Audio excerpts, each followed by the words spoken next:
Coucou mes anges, j'espère que vous allez bien et que tout se passe au mieux pour vous. Je voulais revenir vers vous avec le message suivant.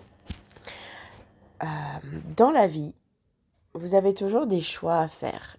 Et ça, je vous l'ai déjà dit, je vous le répéterai, il n'y a aucun souci. Il y a toujours des choix à faire. Je vous ai toujours conseillé de faire les choix avec votre âme et votre cœur plutôt qu'avec votre ego et votre cerveau.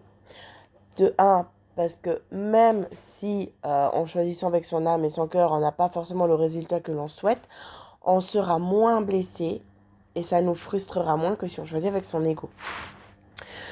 De deux, notre âme sait des choses que notre ego ne sait pas. Ne l'oubliez pas. Notre âme sait des choses que notre ego ne peut pas savoir. Donc, quand vous prenez des décisions, j'espère vraiment pour vous que vous les prenez avec votre âme et votre cœur. Parce que si vous décidez avec votre ego et que vous laissez parler vos émotions, que vous laissez parler vos peurs et vos blessures, à un moment donné, le résultat de vos décisions peuvent vous éclater à la figure. Je suis désolée pour ma phrase, mais elles peuvent vous éclater à la figure. Par exemple, vous avez rencontré une personne avec qui vous savez que vous êtes en lien d'âme et que vous avez tout pour être heureux, mais que vous décidez d'écouter vos peurs, de pas affronter vos peurs et que vous préférez écouter votre ego et fuir, c'est ok. C'est votre décision, même si vous ne l'avez pas choisi avec votre âme. Par contre, le retour de la médaille, c'est qu'à un moment donné, la personne qui vous est destinée peut faire sa vie d'une autre façon, mais il n'y aura plus de vous dans sa vie. Ça, c'est un choix et c'est un résultat que vous pouvez avoir. Vous pouvez aussi, en ne prenant pas des décisions avec votre âme et votre cœur, mais avec votre ego, blesser l'autre personne. Pourquoi ?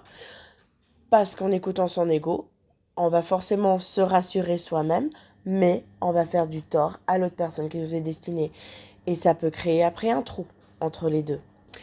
Donc, ce sont vraiment des choses auxquelles il faut faire attention.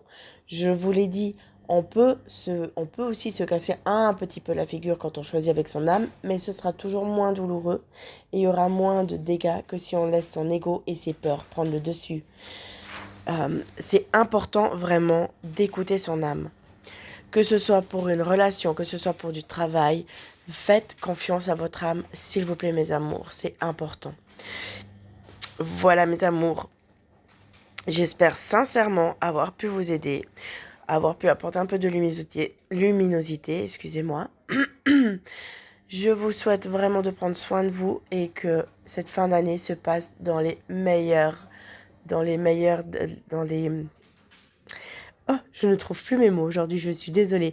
Que cette fin d'année puisse se dérouler dans les meilleurs moments, dans les moments les plus chaleureux qu'il puisse y avoir. Voilà mes amours, je vous fais de gros bisous et je vous dis à très bientôt